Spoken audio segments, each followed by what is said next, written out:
Adakah dalil yang menjelaskan tentang tahlilan? La ilaha illallah, la ilaha illallah, la ilaha illallah. Itu artinya tahlil. Tasbih, subhanallah. Tahmid, alhamdulillah. Takbir, Allahu akbar. Tahlil, la ilaha illallah. Man halala, siapa yang mengucapkan tahlil, summa ahda sawabahu ilal mayyit, kemudian tahlil itu dihadiahkannya kepada si mayit, orang mati, yantafi'u bihi, pahalanya sampai dan orang mati itu dapat manfaat. Begitu kata Imam Ibnu Taimiyah dalam kitab Majmu' Fatwa Ibnu Taimiyah. Kenapa Ustaz pilih pendapat Ibnu Taimiyah? Karena yang banyak melarang-melarang nih sekarang anak-anak buahnya Ibnu Taimiyah. Paham? Padahal Imam Ibnu Taimiyah dalam Majmu' Fatawa mengatakan siapa yang mengucapkan tahlil dihadiahkannya pahalanya pada yang meninggal sampai.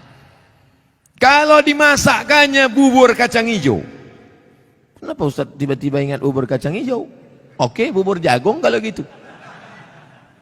Lalu kemudian dihadiahkannya pahalanya untuk almarhum. Sampai apa tak sampai? Sampai. Mana dalilnya? Mana?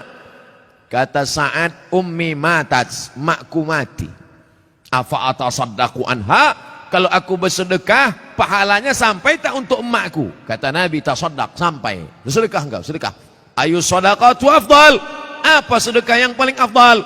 Kata Nabi, saqyul ma', sedekah yang paling afdal mengasih air minum. Kalau air minum saja sampai, apalagi gulai baung. Artinya sedekah sampai, sedekah sampai, tahlil sampai. Apa lagi? Bacaan Quran. Yasin wal Qur'anil Hakim, innaka laminal mursalin. Sampai apa tak sampai bacaan Quran pada orang meninggal dunia? Sampai. Bacaan Quran untuk orang meninggal dunia sampai. Mana dalilnya? Ketika Nabi SAW melewati suatu makam, diambilnya pelepah korma, ditusukkannya ke makam itu. La'allallaha an yukhaffifa adzabahuma ma lam yaybasa. Tasbih pelepah korma sampai pada orang yang meninggal. Apa komentar Imam Nawawi dalam kitab Majmu', dalam kitab Al-Minhaj Syarah Sahih Muslim Ibn Al-Ajjaj? Kalau tasbih pelepah korma saja sampai, apalagi bacaan Quran orang yang beriman. Buka kitab Ar-Ruh, punya Imam Ibnu Qayyim Al-Jauziyah, murid Imam Ibnu Taimiyah. Punya murid namanya Ibnu Qayyim Al-Jauziyah, punya kitab namanya Ar-Ruh.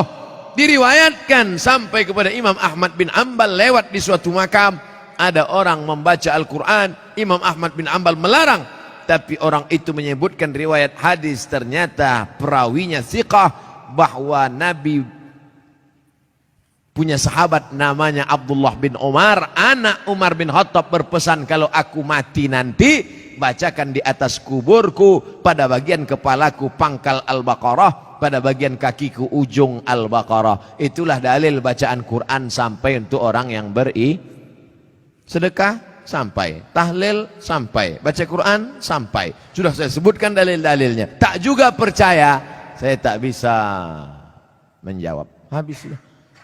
Saya cuma bisa minta nama lengkap supaya nanti kalau mati saya kirim.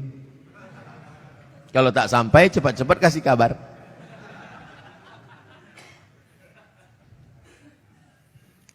Mengazankan anak baru lahir itu apa dalilnya Pak Ustadz? Nabi mengazankan ke telinga Sayyidina Al-Hasan, anak Fatimah radhiyallahu anha, adzana shalah, bunyinya seperti azan waktu azan salat.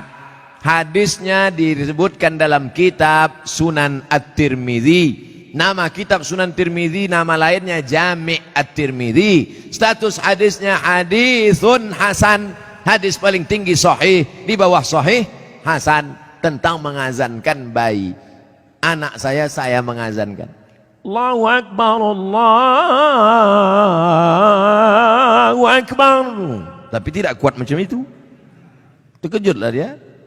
Nah, makanya bapak ibu yang hamil sekarang istrinya, nanti bapak azankan. Tapi yang anak sudah lahir tak usah azankan lagi. Ini anak udah semester 2. Balik dari sini, sini sebentar. Allahu Akbar. Apanya ayah ini gitu.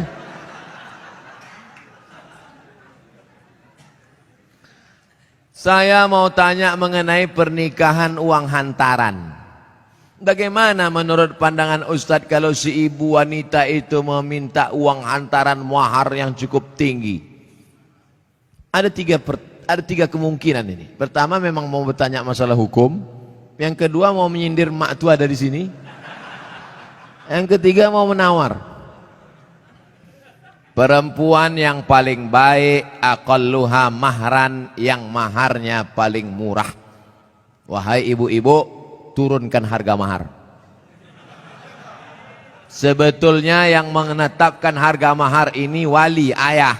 Tapi sekarang banyak ayah yang anggota isti, ikatan suami takut bini. Maka yang berperan sekarang ibu-ibu, matre. Banyak perempuan lebih mau makan di daun daripada makan di pinggan. Oleh sebab itu turunkan standar ini sedikit. Jangan nanti setelah dia hamil barulah na'udzubillah, na'udzubillah. Datang dia baik-baik. Idza ja'akum man tardawna dinahu. Kalau datang kepadamu orang yang baik akhlaknya, wa khuluquhu, baik agamanya, fazawijuhu, nikahkan dia. Illa taf'alu, kalau tak kau lakukan, takun fitnatun fil ardi wa fasadun arid, maka terjadi kerusakan yang amat sangat berat. Tolong jangan sampai anak-anak muda ini besok buat baleho turun ke jalan, turunkan harga mahar, turunkan harga mahar. Kemudian jodoh itu seperti apa Pak Ustadz? Apa orang yang sudah menikah terus meninggal terus menikah lagi, apakah itu berarti jodohnya juga Pak Ustadz? Karena berjumpa orang berjodoh atau karena jodoh dia berjumpa? Memang jam-jam setengah 11 ini payah nangkap memang. Karena ada jodoh baru berjumpa atau karena berjumpa itu orang berjodoh? Karena ada jodoh lah maka berjumpa. Kalau tak ada jodoh sampai mati tak akan berjumpa. Kok Ustaz tahu? Saya pernah ngalami. Saya Dewan Juri Musabaqah Tilawatil Quran tingkat Provinsi Riau. Kalian pikir Ustaz alang-alang?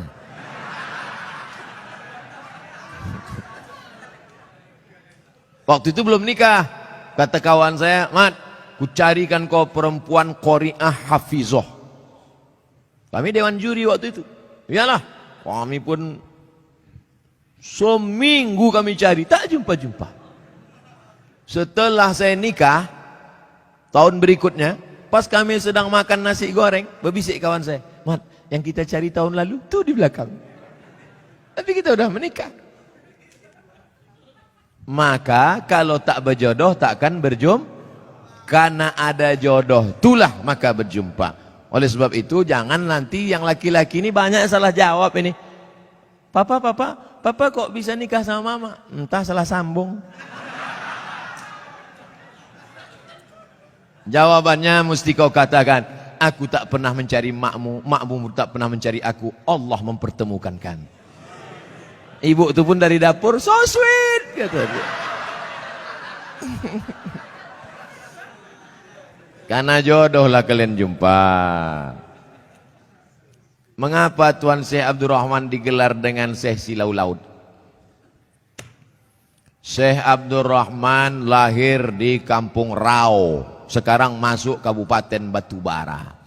Lalu kemudian dia merantaulah ke Kedah, karena orang Batubara dulu biasa naik perahu tongkang kapal laut ke Kedah, bolak-balik, karena orang itu dekat Kedah. Sampai di Kedah belajarlah dia 7 tahun dan ikut lomba silat, menang, bekerja di kerajaan Kedah.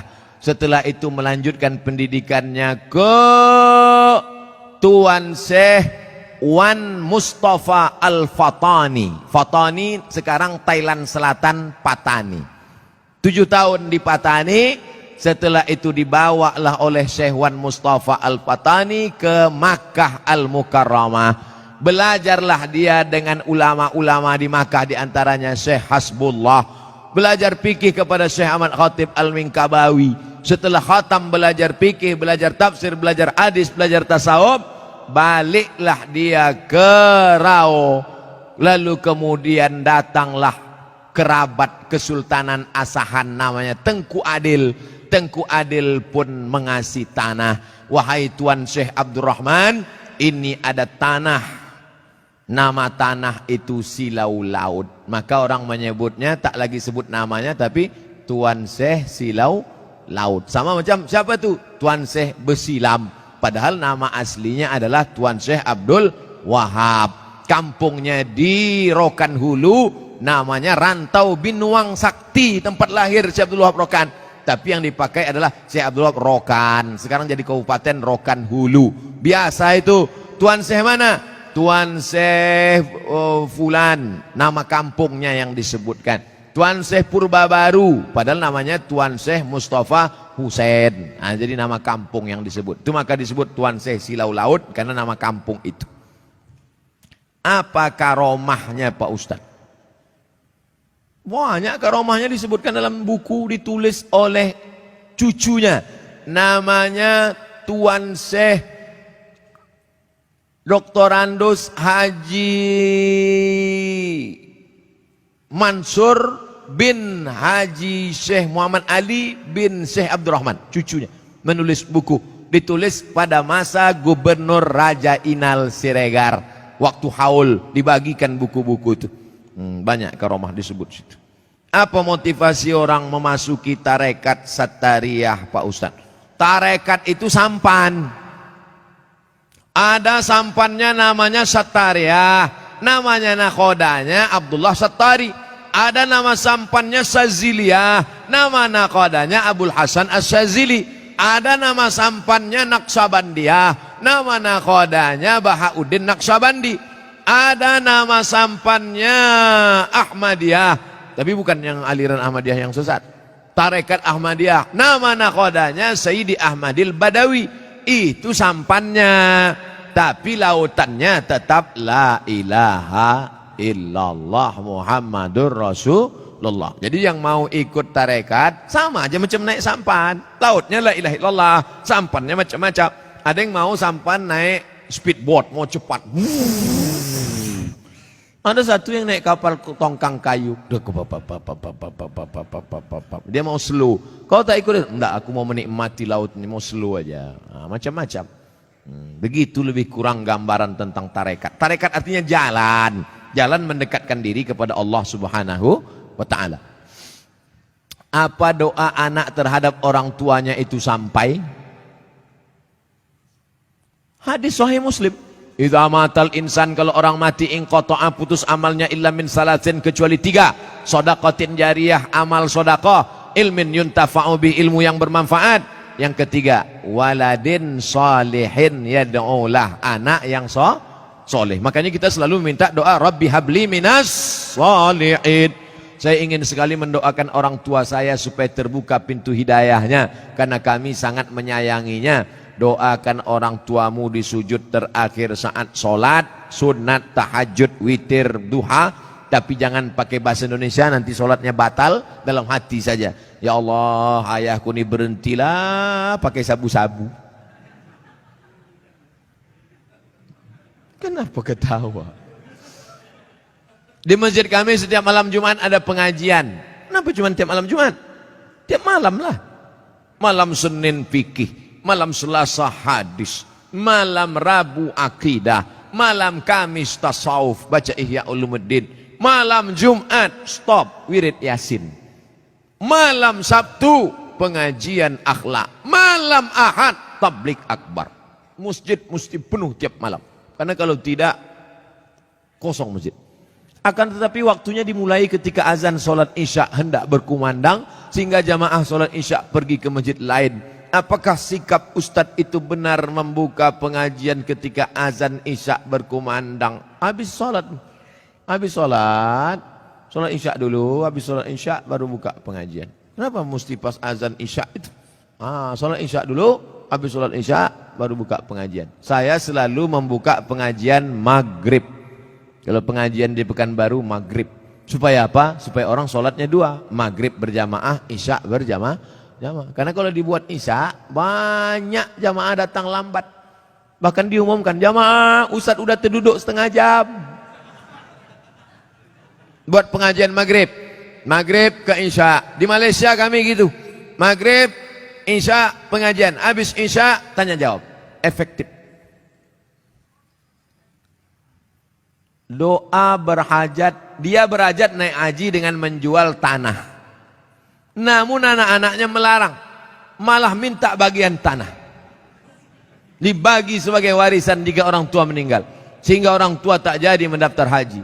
Bagaimana sikap orang tua dan sikap anak-anaknya ini? Desa kami banyak tanah ladang lebar-lebar Pak Ustaz. Oh, kalau dapat anak tak bertuah ini lah jadi. Datanglah emak-emak umur 70 tahun menggigil. Saya habis pengajian subuh, Ustadz, anak saya melarang saya karena saya mau pergi umroh. Dilarangnya karena dia katanya dapat warisan. Saya bilang, mestinya dia yang menggendong engkau sampai ke Makkah, balik lagi. Kau gendong makmu ini ke Makkah, jalan kaki, tawaf, sa'i, umroh, balik lagi ke Medan. Belum tentu dapat. Kau tebus sekali dia menjerit waktu mengeluarkan engkau dari perutnya. Ini tanah-tanah dia. Dia belum mati lagi. Udah kau atur pula harta warisannya. La ilaha illallah. Tak mencium bau surga orang durhaka. La yadkhulul jannah. Tak masuk surga. Siapa itu? Uququl walidain. Durhaka pada orang tua. Dia mau pergi haji, biar pergi haji. Mak, aku tak bisa membahagiakan kau, mak. Mestinya aku membayarkan ONH nih. Mestinya aku membawa engkau ke Makkah. Aku tak bisa. Ini tanah-tanah dia. Mau berangkat dia. Berangkat di tanah suci. Ini harta dia pula ditahan. Disuruh pula bagi dia sebelum mati. La ilaha illallah Muhammad Rasulullah. Naik darah tinggi saya.